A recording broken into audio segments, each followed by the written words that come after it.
Shalom Bapak Ibu Saudara sekalian yang dikasihi dalam Tuhan Yesus Kristus, bertemu kembali dalam ibadah virtual Gereja Yesus Gembala. Di bulan ini kita punya satu tema, yaitu dipanggil untuk memberkati. Diambil dari Filipi pasal 2 ayat 15b, dikatakan sehingga engkau bersinar di antara mereka seperti bintang-bintang di dunia. Bapak Ibu Saudara, kita ini dipanggil untuk bersinar di lingkungan kita, baik itu dalam keluarga, dalam pekerjaan, pelayanan, kehidupan sosial kita. Bapak Ibu Saudara yang sedang dalam beban ataupun ingin didoakan, Bapak Ibu Saudara boleh kirimkan email di gerejayesusgembala@gmail.com, ataupun Bapak Ibu Saudara bisa melalui private message di Instagram kami, yaitu Gereja Yesus Gembala. Dan Bapak Ibu Saudara yang suka lagu boleh juga kunjungi channel kami di A Thousand Haleluya. Dan juga Bapak Ibu Saudara yang merasa terberkati, mohon dibagikan ke teman-teman dan juga berlangganan di dalam channel-channel kami. Kiranya dalam masa-masa seperti ini kita tetap menjadi berkat bagi orang-orang di sekitar kita. Dan sebentar lagi kita akan masuk dalam ibadah. Mari kita siapkan hati kita. Kita boleh mengikuti ibadah dengan hati yang selalu bersyukur. Mari kita beribadah. Tuhan Yesus memberkati. Shalom, Bapak Ibu Saudara-saudari terkasih dalam Gereja Yesus Gembala. Selamat datang kembali di virtual service Gereja Yesus Gembala pada saat ini. Mari kita teduhkan hati kita. Mari kita masuk di dalam doa. Bapa Surgawi yang kami kasihi, Tuhan Yesus Kristus dan Allah Roh Kudus, kami bersyukur, berterima kasih atas kasih, kebaikan, rahmat, anugerah, kasih karunia yang Tuhan boleh berikan di dalam setiap langkah kami. Terima kasih Tuhan, saat ini kami boleh hadir di sini untuk menyembah Engkau. Tutup bungkus pagari bentengi kami tubuh, jiwa, roh. Sucikan, kuduskan, layakkan kami untuk menghadap-Mu. Basuh jamah kami dengan kuasa darah-Mu yang kudus. Terima kasih Tuhan, di dalam nama-Mu kami patahkan segala kuasa kegelapan yang hendak mengganggu jalannya ibadah ini.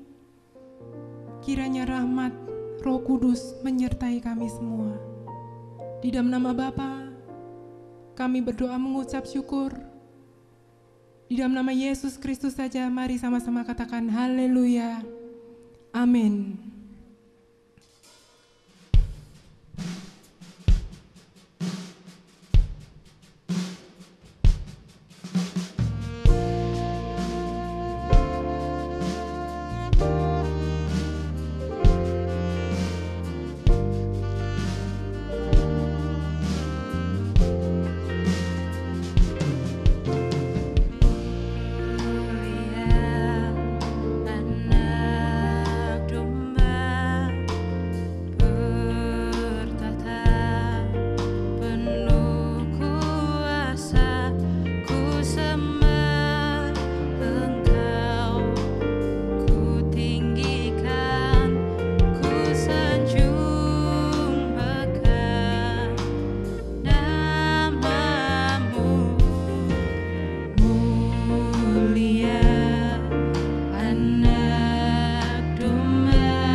mari angkat tanganmu tinggi-tinggi. Sungguh besar setiamu Tuhan dalam hidup kami. Sungguh besar kasih-Mu dalam hidup kami, menuntun setiap langkahku, menuntun setiap perbuatan tangan-Mu Tuhan. Terima kasih Tuhan.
kasih Tuhan. Segala kemuliaan bagi nama Yesus Kristus. Bagi Dia yang layak disembah, mari angkat suaramu. Yes.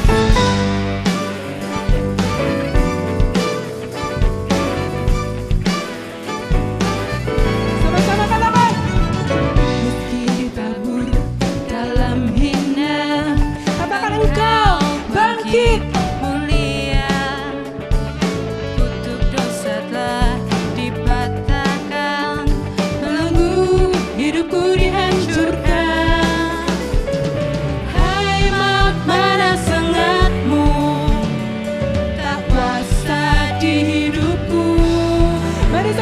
Suaramu, kebangkitanmu, tanda harapanku.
tanda harapan saya dan Anda saat ini. Kebangkitanmu, tanda harapanku.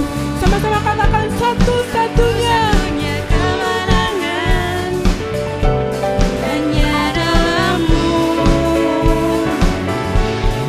Segala syukur bagi nama-Mu. Ku saksikan tanda harapan dalam bangkit-Mu. Amin. Ku saksikan tanda harapan dalam bangkit-Mu. Segala kemuliaan hanya bagi nama Yesus Kristus. Haleluya. Amin. Terima kasih Tuhan. Izinkan kami masuk lebih dalam kehadirat-Mu pada saat ini. Izinkan kami menikmati Engkau saat ini. Biarlah hati kami rendah, biarlah hati kami manis di hadapan-Mu. Layakkan kami Tuhan. Alangkah nikmat hadiran-Mu Bapa. Terima kasih Tuhan. Tuhan gemilang dalam hidupku. Takkan kekuranganku bersama-Mu. Mari sama-sama kita panggil Tuhan Gembala.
kita tunduk kepala, kita siapkan hati kita untuk mendengarkan firman Tuhan.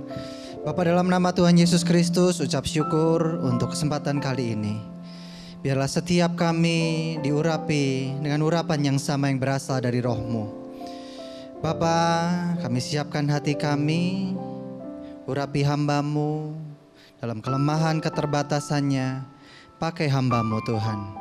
Berkati juga setiap umat-Mu yang sudah mempersiapkan hati untuk mendengarkan firman. Kami ingin duduk diam, ambil bagian terbaik dalam kehidupan kami, yaitu mendengarkan firman. Dan setelah kami dengar firman-Mu itu, biarlah firman-Mu itu jatuh dalam tanah hati kami, tanah hati yang subur yang telah Kau bentuk, sehingga kami melakukan perbuatan baik bagi orang di sekitar kami.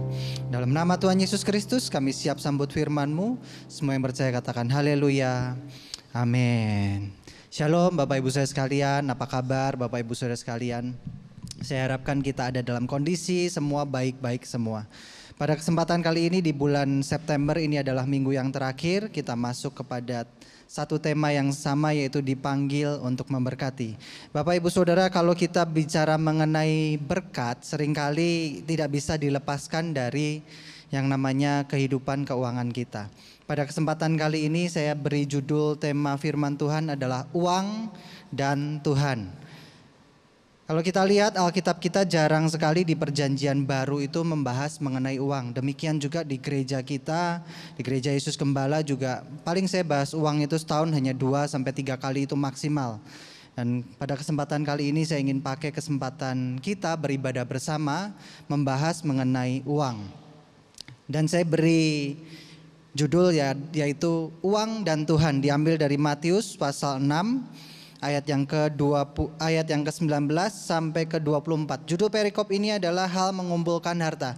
Bapak Ibu Saudara, kalau kita lihat bagaimana Yesus memandang orang, bagaimana cara orang memandang uang ini ada di dalam Matius pasal 6 ayat 19 sampai 24. Dan ini menarik sekali karena dikatakan demikian dalam Matius pasal 6 ayat 19 sampai 24.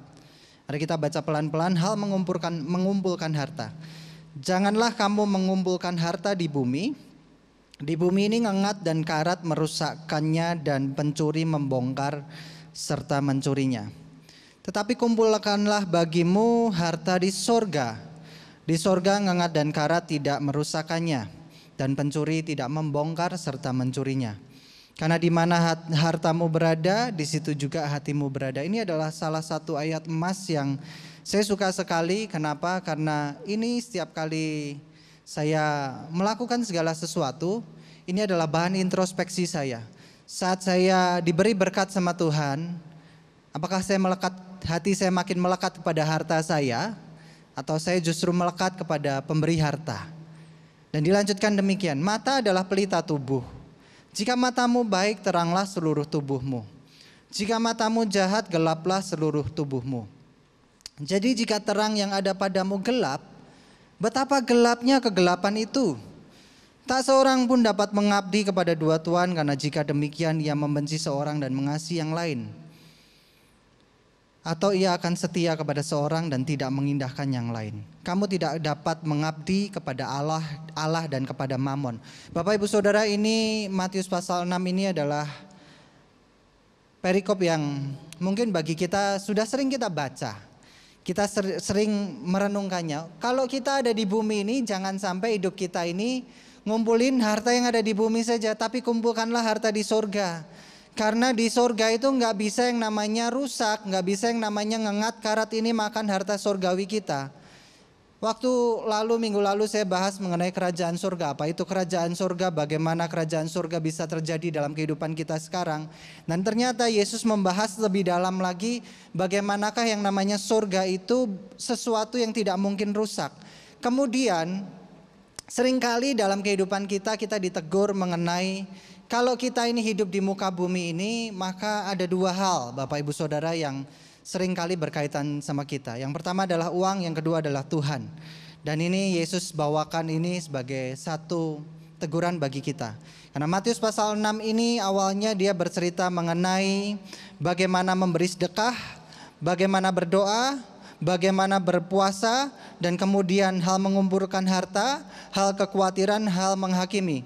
Kalau kita lihat dari urutan perikop ini, Bapak Ibu Saudara, cara kita memandang harta duniawi, cara kita memandang uang, itu cara kita beribadah. Dan seringkali kita salah bagaimana kita memandang harta duniawi atau uang. Nah, yang saya ingin bahas pertama kali adalah harta duniawi atau uang. Siapa di sini yang gak suka uang, Bapak Ibu Saudara? Gak mungkin orang itu gak suka uang. Gereja kalau bahas uang pasti tabu. Kenapa? Yang dibahas seringkali persembahan, tetapi gak pernah dibahas apa? Makna di balik uang itu Tuhan pakai. Oke. Uang, Bapak Ibu Saudara, uang itu apa sih? Uang itu sesuatu yang penting sekali dalam kehidupan kita. Kita nggak bisa memungkiri bahwa uang memegang peranan penting dalam kehidupan kita. Tetapi uang bukan segala-galanya. Bahkan Matius pasal 6 ayat 21 dikatakan demikian. Karena di mana hartamu berada, di situ hatimu berada. Makanya ini ayat emas saya. Kenapa? Kalau saya sedang bekerja, saya sedang melakukan satu pekerjaan. Dan pekerjaan yang saya lakukan itu membawa hasil yang jauh lebih daripada apa yang saya bayangkan. Saya cinta harta saya, atau saya cinta pekerjaan saya, atau saya cinta kepada pribadi yang memberikan pekerjaan dan hidup kepada saya. Yang menarik saat saya membaca ini karena Tuhan katakan demikian. Jangan kumpulkan harta di dunia, tetapi kumpulkan harta di surga. Apakah manusia kemudian berkata, Pak, kalau gitu hidup harus miskin?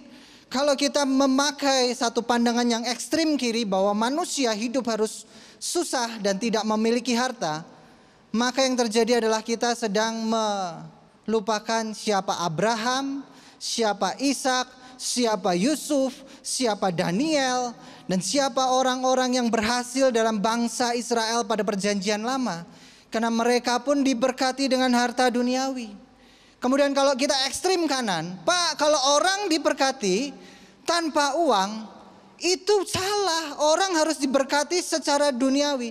Maka kita sedang memandang yang namanya rasul-rasul zaman Yesus, Petrus, Paulus, Yohanes, Matius, Lukas, di mana mereka itu hidupnya itu dalam pengejaran orang Romawi.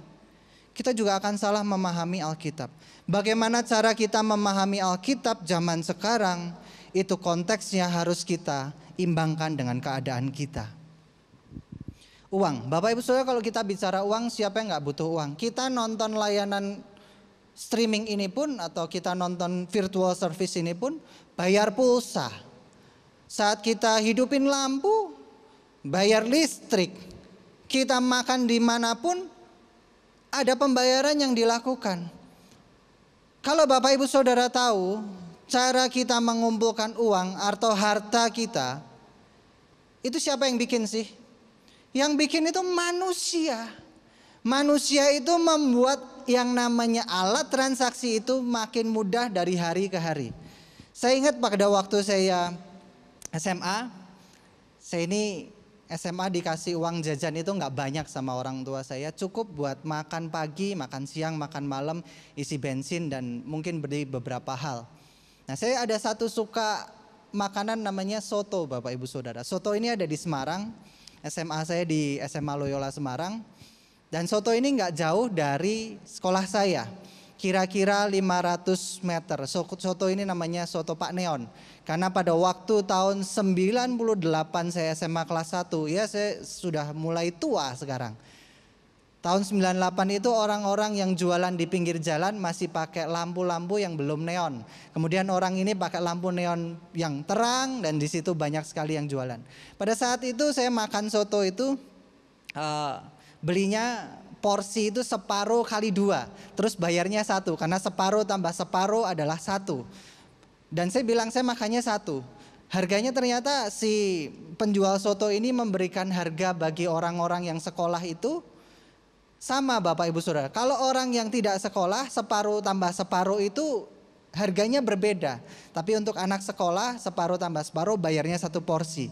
Nah, saya melihat pada waktu saya SMA, saya diberi uang yang terbatas pun saya bisa menikmati soto ini.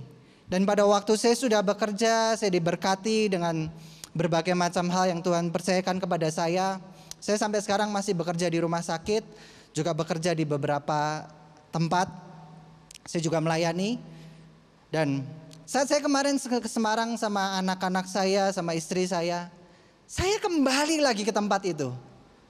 Dengan uang yang lebih yang saya miliki sekarang dibandingkan waktu saya SMA, saya bisa menikmati soto itu tetap sama. Bahkan saya lebih bersyukur saat sekarang. Uang ini pegang peranan penting. Kalau kita pola pikirnya sama uang itu benar Bapak Ibu Saudara. Bapak Ibu Saudara gak akan terikat sama uang. Uang itu diciptakan manusia itu untuk pembayaran supaya lebih mudah. Kalau zaman dulu uang itu bentuknya, waktu saya SMA itu, anak SMA itu jarang sekali bawa ATM. Saya di Magelang, saya sekolahnya di Semarang. Setiap minggu saya pulang ke Magelang, dapat uang jajan mingguan, kemudian saya pakai, dan kemudian saya nggak punya ATM. Zaman sekarang orang mau tarik uang itu gampang, ke ATM, masukin PIN, ambil uang. Kadang transfer pakai ATM juga. Kemudian sekarang pakai gadget kita, tambah lagi, tambah mudah lagi. Uangnya apa? Mau transfer RP misalnya 500 ribu, tak. Udah uangnya hilang tapi nggak kerasa. Kemudian kalau mau jajan sekarang ada pembayaran yang pakai scan QR. Set, masukin PIN, beres. Kemarin saya parkir di satu mall, saya lupa bawa uang. Dompet saya nggak ada uangnya sama sekali, mobil saya nggak ada uangnya sama sekali. Akhirnya saya bilang, Mbak, caranya saya bayar gimana, saya nggak punya uang. Ya sudah gini aja Pak, coba buka handphone Bapak.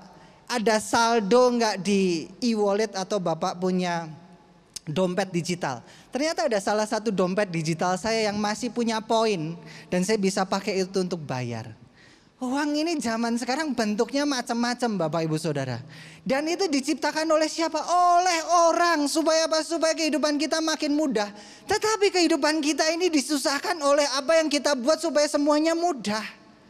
Orang ini aneh Bapak Ibu Saudara. Zaman kita kecil, kita ini pengennya apa? Waktu kita kecil, aduh pengennya lari. Waktu kita lari pengennya punya sepeda. Waktu sudah punya sepeda pengennya punya sepeda motor. Orang yang punya sepeda motor pengennya punya mobil. Orang yang pengen punya mobilnya pengen punya apa lagi? Saat tua, harapan orang itu cuma satu. Bisa jalan kaki. Saya punya orang tua, papa saya. Dia kesulitan berjalan karena ada sesuatu hal di tulang punggungnya. Dan saya sangat bersyukur sekali saat ini saya masih bisa berlari, masih bisa berjalan. Kita ini seringkali menginginkan sesuatu itu yang sangat duniawi sekali, yang nampaknya kalau Bapak Ibu Saudara nggak dapat toh juga nggak apa-apa. Nah ini cara kita memandang uang. Bagaimanakah kita memandang uang itu adalah hal yang kedua. Dikatakan demikian, karena di mana hartamu berada, di situ juga hatimu berada. Matius 6 pasal 22. Mata adalah pelita tubuh. Jika matamu baik, teranglah seluruh tubuhmu. Jika matamu jahat, gelaplah seluruh tubuhmu. Jadi jika terang yang ada padamu gelap, betapa gelapnya kegelapan itu. Bapak Ibu Saudara, ini bercerita tentang kita Bapak Ibu Saudara. Ayat ini khusus untuk kita. Ayat ini bukan untuk orang yang gak percaya Yesus. Dikatakan demikian, orang terang harus memiliki mata yang benar saat dia melihat uang. Nah, kemudian dikatakan demikian, kalau matamu gelap, betapa gelapnya tubuhmu itu. Kalau tubuhmu gelap, bagaimana orang yang terang itu dilihat gelap sekali. Artinya apa? Orang kalau sudah jatuh cinta sama uang, wow, itu mengerikan. Kita pikir gini, Pak, orang jatuh cinta sama uang itu masalah kecil. Pak, kalau pendeta jatuhnya dalam keuangan, dia masih bisa bertobat. Pak, kalau orang pengusaha nggak jujur sedikit, itu nggak apa-apa Pak, orang lain juga nggak jujur. Sampai sekarang di perusahaan saya, di perusahaan kami, bukan perusahaan saya, perusahaan kami, yang namanya pajak itu kita laporkan benar-benar bayar seperti apa adanya. Nah, bayarnya mahal Pak, nggak apa-apalah. Kita ini ada di Indonesia, uang pajak kita digunakan untuk pembangunan Indonesia. Kita tinggal di negeri ini tapi kita nggak mau bayar pajak. Orang kalau punya pemikiran dalam kehidupan kita, matanya benar melihat uang, hatinya juga akan melihat uang dengan benar. 1 Timotius pasal 6 ayat yang ke-10, ini ayat yang sering dibawakan sekali, tapi latar belakang ayat ini seringkali nggak dibawakan. 1 Timotius pasal 6 ayat 2 sampai 10 ini menuliskan bagaimana pengajaran yang sesat atau salah di dalam masa perjanjian baru awal. Kemudian Paulus itu menuliskan kepada Timotius, orang kalau beribadah sertai dengan rasa cukup. Nah, kemudian di 1 Timotius pasal 6 ayat 2 ayat 10 dikatakan demikian. Karena akar segala kejahatan ialah cinta uang. Nih, dengerin sekali lagi ya. Akar segala kejahatan cinta uang. Tadi kita pikir gini, Pak, nggak jujur sedikit nggak apa-apa. Pak, yang namanya cinta uang, namanya ngembat sedikit lah. Yang namanya berbuat tidak baik dengan uang itu nggak apa-apa. Kita baca ayat ini baik-baik. Cinta akan uang, akar kejahatan. Sebab oleh memburu uanglah beberapa orang telah menyimpang dari iman dan menyiksa dirinya dengan berbagai-bagai duka. Gampang banget lihatnya. Orang kalau buru uang, dia cinta sama uang, dia kehidupannya mengejar uang. Apa yang dia korbankan adalah pertama imannya. Yang kedua adalah apa yang dia korbankan adalah dalam kehidupannya dia menyiksa dirinya. Orang dapat uang tapi tersiksa, nggak happy. Orang dapat pekerjaan bagus tapi stres. Aneh ini zaman sekarang. Kenapa?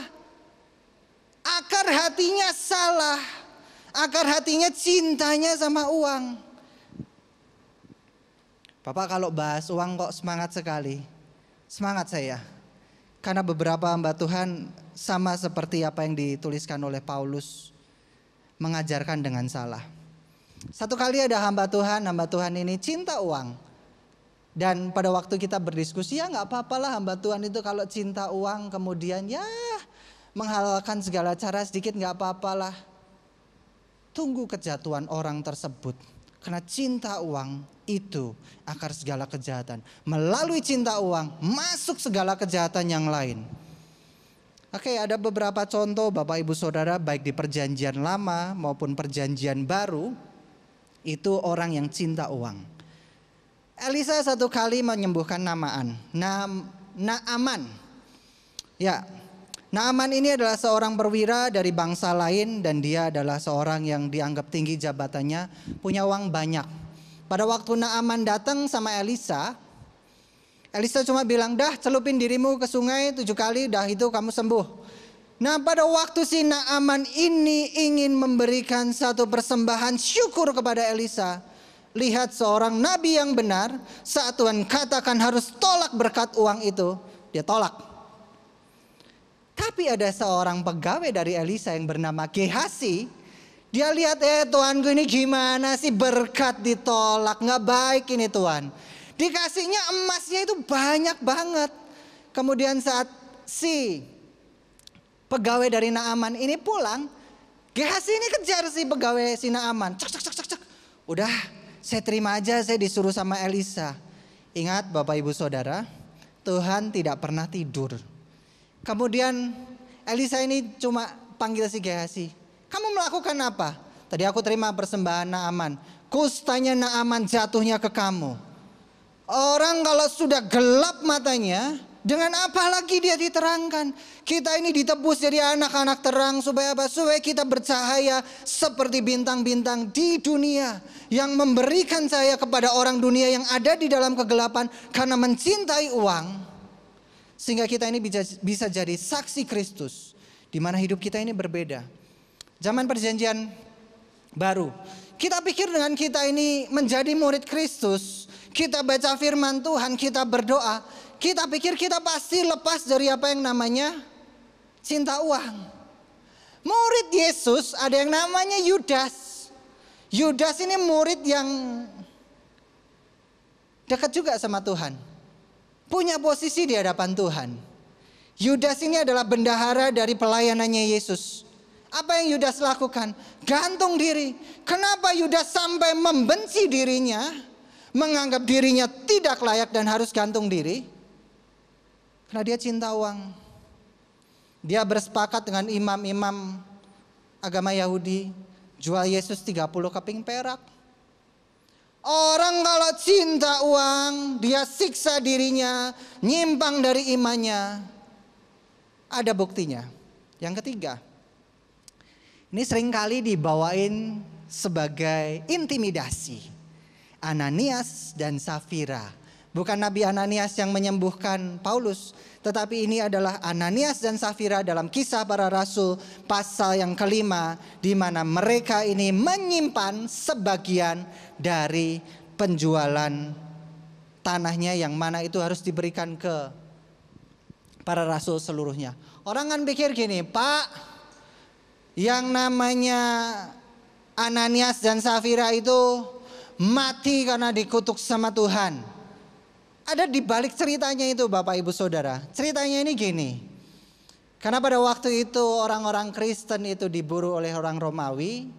Kemudian di antara orang Kristen pada saat itu punya satu komitmen yang sama. Saat orang Kristen itu menjual harta kepemilikannya, maka semua harta kepemilikannya adalah harta bersama, supaya yang kuat menyokong yang lemah dan yang lemah itu tercukupi. Sehingga yang namanya adalah kehidupan yang saling berbagi bersama-sama.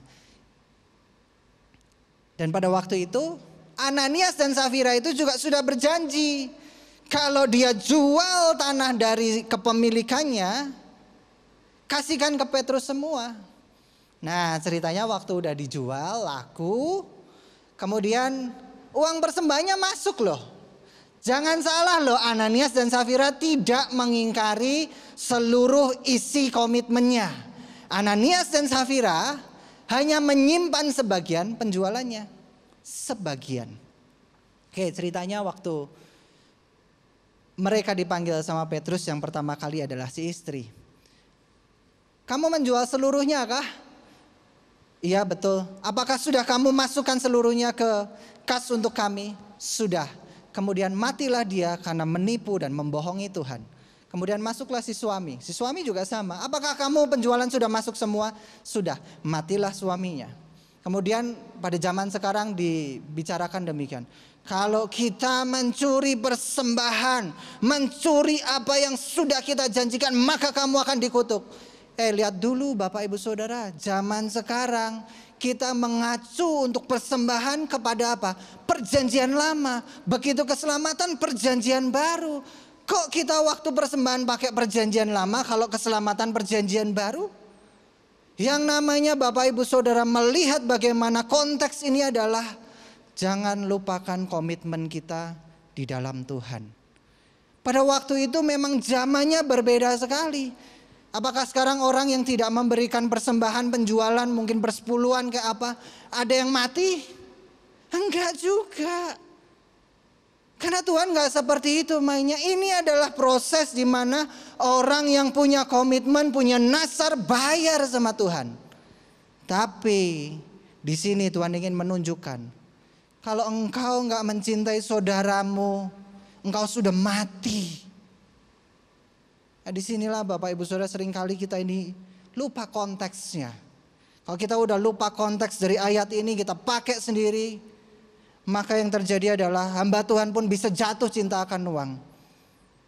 Yang ketiga Bapak Ibu Saudara, yang terakhir, uang dan Tuhan. Di antara kita mungkin gak sadar, siapakah yang membandingkan kesetaraan daya pikat uang dan kesetaraan daya pikat Tuhan? Tuhan kita Yesus sendiri. Matius pasal 6 ayat 24 yang terakhir saya bacakan ya Bapak Ibu Saudara. Tidak seorang pun dapat mengabdi kepada dua tuan, karena jika demikian ia akan membenci yang seorang dan mengasihi yang lain, atau ia akan setia kepada seorang dan tidak mengindahkan yang lain. Kamu tidak dapat mengabdi kepada Tuhan dan tidak dapat mengabdi kepada Mammon. Pilih. Apakah ini kita berarti pikirnya gini, Pak, kalau ikut Tuhan berarti saya harus lepas pekerjaan saya semua. Pak, kalau saya ikut Tuhan Berarti saya harus jual harta saya semua. Sama seperti seorang muda yang datang pada Yesus dan dia tanya, "Guru, aku sudah melakukan ini, semua Taurat sudah aku lakukan. Kemudian bagaimanakah supaya aku masuk dalam kerajaan surga?" Kemudian Yesus ngomong, "Jual hartamu dan ikut aku." Kemudian pergilah orang muda itu dengan sedih karena banyak hartanya. Kemudian kita pikir konteksnya, kalau kita ngomong antara uang dan Tuhan, masalah pengabdian, apakah kemudian kita harus melepaskan pekerjaan kita harus melepaskan uang kita, kemudian kita ikut Tuhan dan kita menjadi sengsara? Bukan begitu, Pak. Beda sekali. Yang dimaksud adalah demikian. Harus kita perhatikan baik-baik. Saat Yesus menyetarakan daya pikat uang dan Tuhan, adalah demikian. Kita sebagai umat Tuhan, jangan sampai dalam hidup ini, hidup kita digunakan hanya untuk mendapatkan uang saja. Kita ini hambanya Tuhan. Kita ingat, kita ini ditebus dan sudah lunas dibayar dengan darah Kristus. Artinya apa? Kita ini sudah lagi bukan hamba dunia, melainkan kita ini jadi hambanya Tuhan. Apa yang disebut dengan hamba di sini adalah budak, Bapak Ibu Saudara. Dengan apakah orang dibayar zaman dulu? Perbudakan terjadi itu dibayar dengan sesuatu yang namanya uang. Dan pada waktu kita lunas dibayar dari dosa kita, dari hidup dunia kita lepas dari apa yang namanya gelap kepada terang, yaitu setiap kita hidup jadi hamba Tuhan. Hamba Tuhan itu bukan berarti orang yang ada di mimbar ini. Bapak Ibu Saudara yang hidup dan sama-sama kita menghidupi satu firman. Sebab engkau telah lunas dibayar dan pembayaran kita adalah dengan darah Kristus. Oleh sebab itu kita adalah hamba Tuhan. Dalam pengabdian kita, salah satunya adalah dengan kita ini bekerja mendapatkan uang. Setelah kita bekerja mendapatkan uang, kita ini harus gunakan seluruh daya kita, baik itu talenta kita, baik itu dana kita, itu untuk mengabdi kepada Tuhan. Jangan pikir gini Bapak Ibu Saudara, "Pak, kalau saya ngabdi sama Tuhan saya gak perlu kerja." Paulus saja kerja loh. Jangan bilang, "Pak, kalau sudah jadi hamba Tuhan harus pilih, Pak, mau full heart atau full time." Kalau saya pilih full heart, Bapak Ibu Saudara. Kalau full time gak full heart buat apa? Kalau full heart dia pasti full time. Kenapa? Di mana hatimu berada, di situ apa yang kau tuju. Kalau hatimu sama uang, maka semua yang kita tuju adalah uang. Kalau hati kita sama Tuhan, maka waktu kita sepenuhnya untuk Tuhan. Orang pikir gini, dalam gereja ini seringkali financial freedom. Bapak Ibu Saudara, satu-satunya orang yang sudah financial freedom aja itu bekerja. Siapa? Adam. Adam itu seorang diri mempunyai seluruh dunia. Bayangin kayaknya Adam itu gak bisa ditandingi. Kalau mau idolakan orang paling kaya di muka bumi, paling ganteng di muka bumi, Adam. Kenapa? Ciptaan yang paling sempurna. Bahkan Adam itu dalam Roma pasal 5 itu dibandingannya sama Yesus. Kalau Adam yang pertama dan Adam yang terakhir yaitu Yesus Kristus. Nah, kita mulai lihat Bapak Ibu Saudara. Financial freedom. Adam sendirian punya dunia ini. Apa yang Tuhan katakan? Kerjakanlah, kuasailah muka bumi ini. Loh, udah punya segalanya loh. Lapar, makan, petik, ya punya dia, nggak ada tetangga lain. Kalau kita bilang, kalau orang pacaran kan gini. Kalau orang lagi pacaran, kita ini serasa dunia milik kita berdua, yang lain ngontrak. Loh, kalau Adam enggak, dunia memang miliknya Adam pada waktu itu. Yang lain kemana? Belum punya apa-apa, belum diciptakan. Financial freedom itu nggak mungkin buat kita. Selama kita ada di muka bumi, kita pasti bekerja. Bapak Ibu Saudara coba lihat bagaimana ayah dari Yesus, Yusuf. Apakah begitu Yesus lahir kemudian Yusuf gak bekerja? Yusuf bekerja mati-matian. Bahkan dikatakan saat Yesus itu mengatakan firman Tuhan, bukankah dia anak tukang kayu? Loh, kalau Yesus hidup di muka bumi ini untuk financial freedom, yang pertama kali dia bebaskan adalah orang tuanya di muka bumi ini. Yesus gak sedang bahas financial freedom di muka bumi ini. Yesus sedang bahas apa? Spiritual freedom. Oke, yang terakhir. Matius pasal 6 ayat 19. Mari kita bahas setelah kita masuk dalam uang, kita masuk ke dalam Tuhan. Janganlah kamu mengumpulkan harta di bumi. Di bumi ngengat dan karat merusakkannya, dan pencuri membongkar serta mencurinya. Tapi kumpulkanlah bagimu harta di sorga. Sorga ngengat dan karat tidak merusakkannya, dan pencuri tidak membongkar serta mencurinya. Kalau kita lihat bagaimana surga itu digambarkan Bapak Ibu Saudara, pada waktu dituliskan dalam Alkitab bahwa jalannya dari emas, pintu-pintu gerbangnya dari permata kristolit, krisopras, batu permata, dari lasurit, dari batu-batu berharga. Kalau orang bikin pintu di rumah, yang dia pakai apa? Besi yang paling kuat, yang paling murah. Kenapa? Namanya untuk menjaga apa yang paling berharga di dalamnya. Kalau orang bikin jalan, jalannya dibikin dari apa? Aspal, murah, kuat, gampang diperbaiki. Di surga emas. Kalau di surga dikatakan harta surgawi, lalu apa yang dijagai sama surga? Apa sih harta surgawi? Kita pikir gini, orang Kristen ini saking kebangetannya cinta uang, ada pertanyaan begini, Pak, besok kalau di surga masih ada toko enggak sih Pak? Ampun saya kalau ada pertanyaan-pertanyaan seperti itu. Pak, besok kalau saya di surga, saya masih buka toko boleh enggak Pak? Toko saya bakal gede enggak Pak? Itu. Kalau gereja ngajarinya cinta uang, mati aja masih pikirinnya buka toko. Saya besok di sorga itu cuma satu. Kesempatan saya adalah mempertanyakan semua yang ada di isi Alkitab ini. Apa yang gak saya pahami sekarang. Karena kemampuan saya memahami Alkitab ini sangat terbatas. Dan saat ketemu Tuhan, saya ingin diceritain semuanya. Itu yang pertama. Yang kedua, saya ingin masuk dalam pujian penyembahan yang tidak berhenti-berhentinya. Karena dialah yang diagungkan dan dilayakkan. Apa sih harta surgawi itu? Jawabannya dalam Lukas pasal 15, pasal 8, 9, dan 10. Ini tentang koin yang hilang. Ceritanya gini, Yesus ngomong dalam satu perumpamaan. Lukas pasal 15 ayat 8.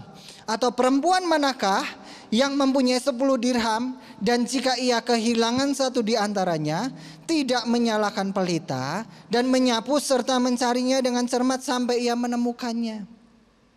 Dan kalau ia telah menemukannya, ia memanggil sahabat-sahabat tetangganya serta berkata, bersukacitalah bersama-sama dengan aku, sebab dirhamku yang telah hilang itu telah kutemukan.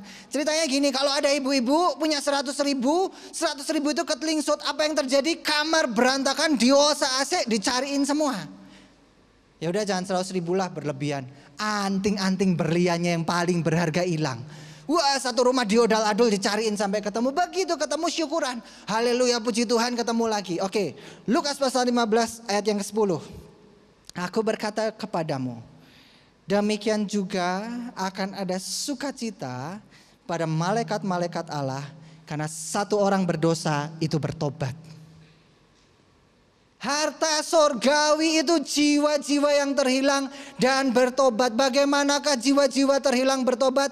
Baca Alkitab Bapak Ibu Saudara. Mungkin 1, 2, 3 orang bisa dalam 103%. Tapi bagaimanakah orang rata-rata bertobat? Orang bertobat bukan karena pemberitaan firman Tuhan, tetapi orang bertobat rata-rata karena dia curious atau dia penasaran sama orang Kristen. Kenapa orang Kristen bisa hidup seperti itu? Kenapa orang Kristen punya pandangan yang baik? Ya pikir gini, Pak, Anda khotbah. Zaman dulu Paulus khotbah 3.000 orang bertobat. Zaman sekarang orang berkhotbah 3.000 orang menyangkali Alkitab. Anda iya Pak, ikulah cuma Alkitab Pak. Kemudian Paulus menuliskan, kita ini adalah surat-suratnya Tuhan yang ditulis dengan tinta yang hidup, yaitu Roh Allah, supaya orang-orang di luar sana membaca firman Tuhan yang hidup dalam kita. Bagaimanakah kita mengumpulkan harta di surga, Bapak Ibu Saudara? Tidak lain tidak bukan adalah jadilah berkat dimanapun Bapak Ibu Saudara berada. Titik. Satu kali ada orang ini gak suka sama orang Kristen. Dia siksa orang Kristen. Dia bunuh orang Kristen. Tapi orang Kristen gak membalasnya. Tiba-tiba dia ini lihat. Orang Kristen sudah aku sakiti. Sudah aku hina. Kenapa orang Kristen ini gak membalas? Dan orang itu bisa bertobat. Ada kisah menarik dari Paus Yohanes Paulus yang kedua. Paus ini mau ditembak beberapa kali dan itu gak mati. Apa yang terjadi Bapak Ibu Saudara? Apakah kemudian Paus Yohanes Paulus ini mengutuk, kau penembakku? Enggak, di penjara Paus Yohanes Paulus II ini datengin si penembaknya. Dipeluk. Wow, gak jadi berkat gimana? Semakin kita punya kedudukan, semakin kita dilihat, semakin kita punya follower mungkin di Instagram. Tunjukkan bahwa kita ini memang benar dutanya Kristus. Bukan dutanya uang. Kita ini hidup untuk Kristus, mati adalah keuntungan. Kalau kita menghidupi Injil Bapak Ibu Saudara, dunia ini aman. Lagunya John Lennon yang bercerita, aku membayangkan hidup tanpa pertempuran, hidup tanpa pertikaian. Kayak surga deh kayaknya. Bisanya apa? Kalau kita hidup sebagai dutanya Kristus, pertanyaan orang dunia akan kita jawab. Saat kita disakiti kita tidak membalas. Saat orang mau berkata yang pedas tentang kita, kita masih baik. Saat orang menyakiti kita, kita masih mengasihi dia. Sebagai kesimpulan Bapak Ibu Saudara, cara kita memberkati orang dengan benar adalah perbaiki cara kita memandang mengenai harta duniawi, terutama uang. Dan setelah kita memandang uang dengan benar, pergunakanlah itu sebagai saluran berkat. Mari kita tunduk kepala, kita berdoa. Bapa, dalam nama Tuhan Yesus Kristus, ucap syukur buat ibadah pada kesempatan kali ini. Hamba-Mu selesai berbicara, tapi biarlah Roh Kudus mengingatkan kami terus menerus. Sehingga apa yang kami dengar pada malam hari ini tidak akan berlalu begitu saja. Tetapi pada kesempatan kali ini kami mau perbaiki pola pikir kami, pola pandang kami. Sehingga kami tidak serupa dengan dunia ini, melainkan kami serupa dengan Kristus. Sehingga saat kami serupa dengan Kristus, ada kasih Kristus yang memancar. Orang lain akan diberkati, orang lain akan mengenal, jiwa-jiwa akan banyak yang mengenal-Mu Tuhan. Terima kasih Tuhan. Sebentar kami akan naikkan sebuah pujian. Kiranya Tuhan memberkati kami semua. Haleluya. Mari kita angkat tangan kita tinggi-tinggi. Terima berkat surgawi Tuhan sudah sediakan bagi Anda dan saya saat ini. Terima kasih Tuhan atas berkat-Mu dalam hidup kami. Terima kasih atas kasih setia-Mu yang menaungi kami. Terima kasih atas anugerah-Mu dan kemurahan-Mu Tuhan dalam hidup kami. Tuhan berjanji akan memberkati. Dia turunkan hujan pada masanya. Tuhan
Mari kita siapkan hati kita untuk terima berkat Tuhan.